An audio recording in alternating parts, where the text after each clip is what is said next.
Mr. President, there are many overused expressions here in Washington. Game changer comes to mind. But I think the worst may be the so-called pivot. I say this not just because it's used too much to really mean anything, but also because it's a troubling frame of mind. I mean, the idea that the White House can simply pivot to jobs for a day or two, then abandon it for a few weeks or months, then pivot back again for a couple of days, really epitomizes the attitude that turns people off from politics. It's the notion that job creation is somehow more about scoring points at convenient moments than just doing what's necessary to get Americans back to work. This is the kind of thing that really angers folks in Kentucky and across the country, but it seems to be the only thing this administration and its allies in Congress are ever interested in. Because here's the thing.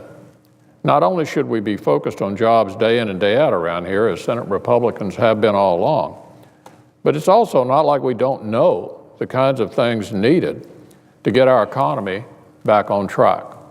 It's not like we don't know how to get the private sector moving again and creating jobs. We don't need to pivot. We need to do the things that have been staring us in the face for the past 4.5 years.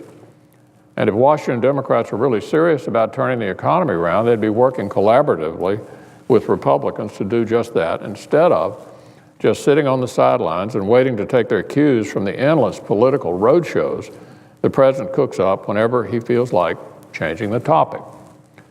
I mean, there are some pretty obvious things we should be spending our time on around here. Things like implementing a revenue-neutral reform of our tax code to make it fairer, flatter, and more conducive to the kind of economic growth that can generate the type of stable, middle-class jobs we desperately need. Things like reimagining a regulatory state that was designed in the 20th century so that the American companies and workers can remain competitive in the 21st. The regulatory state we have now is entirely geared to the past, not the present and the future. Things like developing and refining more energy right here at home instead of importing it from overseas. But Washington Democrats really haven't worked with us to do almost any of that. Instead, they've mostly given us higher taxes, an endless stream of regulations, and an unwillingness to pursue common sense energy projects that could put more Americans to work right now. Right now. They've given us a stimulus that ballooned the debt, maddeningly complex financial regulations that fail to solve too big to fail, and made bailouts the official law of the land. And they gave us a 2,700-page health care law that almost no one read, with a tower of at least 20,000 pages of accompanying regulations and red tape that almost no one can understand. So it's no wonder so many Americans remain out of work, with 54 months of unemployment at or above 7.5%. In Kentucky, the rate is regretfully even higher.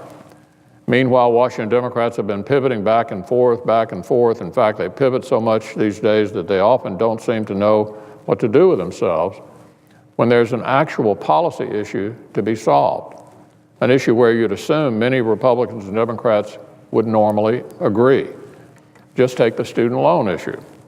Right now, the unemployment rate for 20 to 24-year-olds is about 13.5%. For teens, it's even worse, about 24%. The youth of our country are struggling.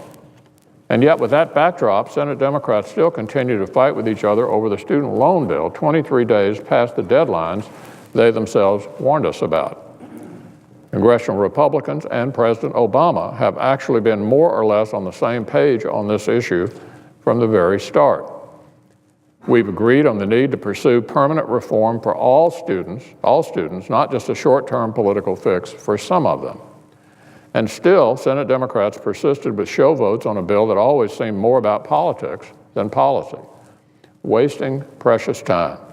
Then, with the July 1 deadline blowing past, they started bickering among themselves about the way forward and continue to do so, apparently, even now. Well, they need to stop.